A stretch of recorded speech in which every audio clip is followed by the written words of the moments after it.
So I just wanted to do a quick walk around here of how this Western plow attaches to this pickup.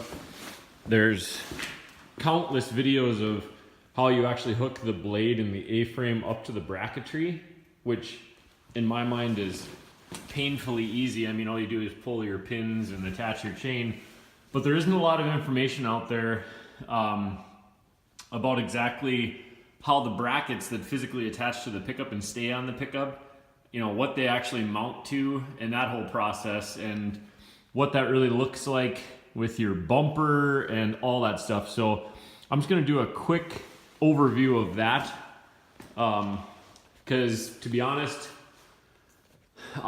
this is a 80 K25 trailering special GMC, and I bought this pickup and I had this blade for a different project, and I thought, you know, I'm gonna hook this all up, and it was not terrible, but it would have been a lot easier if somebody would have created a video with showing exactly what this looks like underneath. So I'm just gonna do a very quick walkthrough of what this actually is underneath and what I elected to do. What I got from the guy when I bought this was essentially a different set of lights was on here. Not that it matters, but there's another video of me hooking that up if you are interested in that. What I got from the guy was this try and set my light down. The lighting in here is just terrible. But so what I got from the guy was these pieces that you see here, all the bracketry here, and the blade, the cylinders, everything. I also got the controls for inside the cab and two sets of cables. One was shitty, one was in okay condition, which is what I put on here, and then I actually went and ordered a complete other set after the fact, but I did wind up getting it working with these cables that are okay. And it basically works the way it is, so I'm not gonna take it apart. When you do your cables in here, getting that all adjusted correctly was kind of a pain.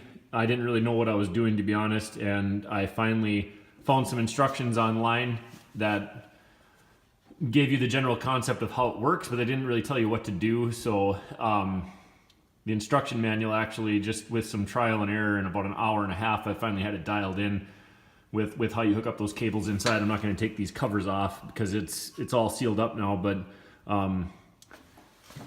your best bet, if you're running into problems with that, you can leave some comments and I can give you some suggestions on that or whatever. But that was a little tricky.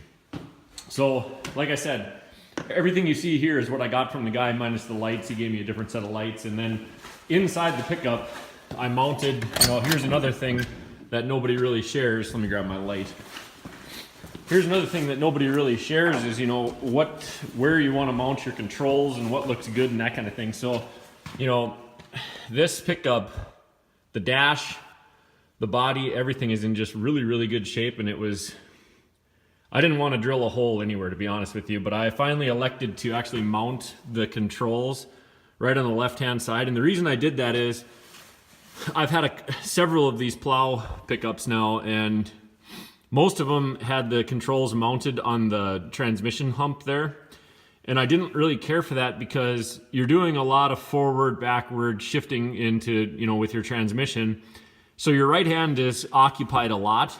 And, you know, this way you can at least operate your transmission with your right hand and manipulate the plow controls with your left hand and save yourself a little bit of time that way. It's just a little bit smoother. So that's what I elected to do.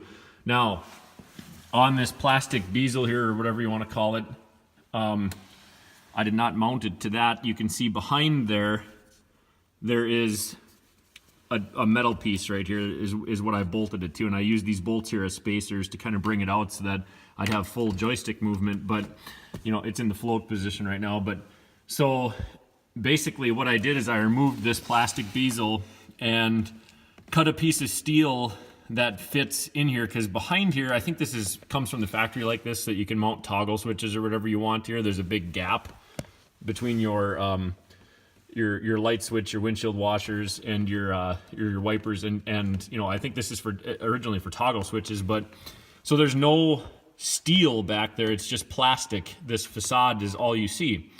Well, and you can see one of the rivets hanging out here. I did kind of a sloppy job, but the bottom line is, you know, I riveted that in place and then I bolted this assembly to there because, you know, when you're moving this back and forth and stuff, there's some pressure on here, so you're going to want to mount it to something really, really good.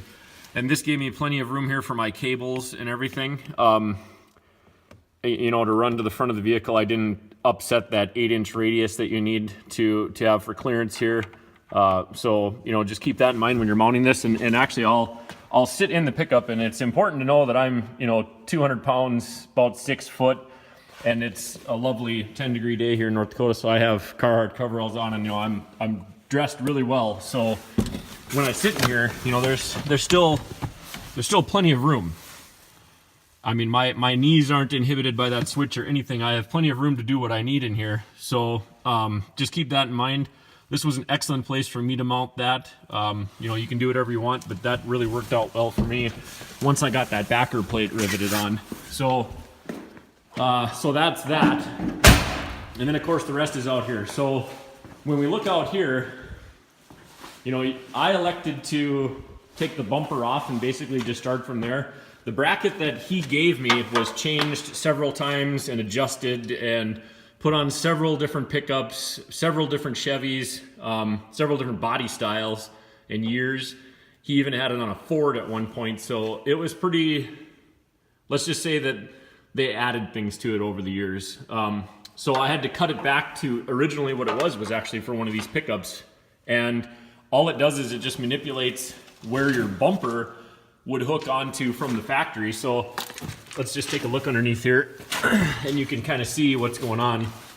So underneath here you can see how that frame bolts up. It just bolts, it just slides right onto the bumper assembly where the bumper would bolt on. So right here are these two bolts where, you know, these are grade 8, I think they're 9/16 bolts. You know, 9/16 size, not nut size, but so, and then it actually bolts on to where the bumper would bolt on here. Here's another contact point. And then up on top is another contact point that you really can't see anymore. So that's how it actually physically attaches to the pickup, that part anyway. And then I elected to just mock up some bolts here and some angle iron so that I could mount my bumper back on here. Basically, I was able to mount my bumper back on here utilizing the original brackets, you know, these original support struts and everything, and then those brackets that I kind of cooked up there. In addition to that, just because, you know, this is going to have a lot of force forward and backward, I came down with some angle iron here into where the plow actually, you know, where this A-frame bolts up here. I came down with some angle iron there to help this from, you know, not wanting to shift. On both sides I did that. And you can see, so I got those moving out to the front. And then in addition to that, I had to rigid that up with these pieces here, which go to a cross member that I welded in between the frame. I know people are going to lose their minds when they say that I welded to the frame, but I had no other option. I mean, I really had to do that. So, you know, the bottom line is if I was to remove this, you know, these chunks here, so this is welded to the frame, this is welded here, so this assembly here on both sides would have to stay on the pickup, but, you know, everything from here forward and up would come off then. So, you know, kind of a compromise there, and I'll show you exactly how I welded that to the frame underneath here. But you can see from this angle, you know, where I welded that to the frame. So right here is the piece that I put in, and we're right underneath the radiator right now here. There's not a lot of room underneath here. So, you know, here's the piece that I welded in, and what that is a piece of 1.25 by 1.25 steel tubing. I think it's 1/4 inch or maybe even 5/16 gauge. I'm not exactly sure, or thickness, whatever you want to call it. But so this is what it looks like when you look out from the front. And that's what I elected to do. And I'll tell you what, this thing is just rigid as hell. So not a lot of information about what everyone's doing here, you know, from this side. But if you guys have questions or want better pictures or something like that, feel free to reach out to me. I'm definitely into helping anyone who's got a project like this cooking up. So that's, you know, it's all right here on the front of the frame is where it bolts up to. So you got the anti-sway bar here and everything. I mean, you're very limited on what you can do here, to be honest. So not a lot of opportunity there to bolt onto. So like I say, I had to kind of compromise and weld that to the frame. And then the only other thing was like on these, you know, because it actually, not to brag, but it actually looks pretty good. You know, the bumper has a little bit of gap there, which I can live with. But you know, I was able to reuse the support struts there and everything.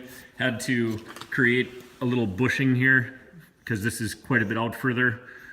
So I just took a piece of pipe, cut it off, and then used that to supplement. But I mean, it is just solid as hell still.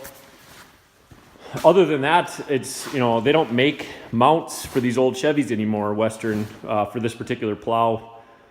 For whatever reason, I don't know, there's millions of these plows floating around, and Western doesn't make the hardware for it anymore. I don't know why, but, and then it's the exact same thing on this side of the pickup where it just bolts in to the side of the frame here. And then, like I said, I had to create my own bracketry underneath here to get my bumper back on. But, you know, so here's your bolts from underneath here where this just slips right against the frame. And, you know, that's grade 8 hardware, so it's not really going anywhere. And then the rest of the bracketry just looks like this on this side. It's the same thing.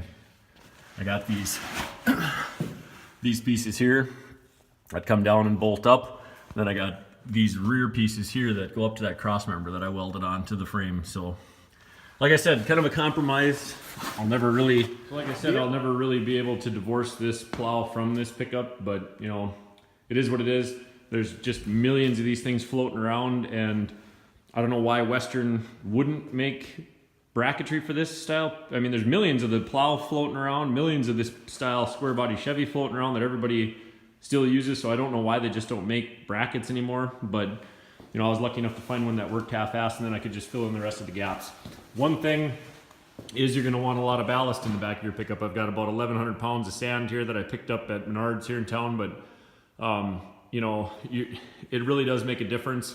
This being a trailering special heavy duty pickup, it really rides nice, and that's just the added benefit from having all that ballast in there. So I've had plows on older square body Blazers and stuff like that, and I never really had to worry about weight in the back. But with this, definitely need to be watching the weight. So good luck. Leave me some comments below if you have questions. I'll do my best to help you out, but let's keep this old shit on the road. Have a good day.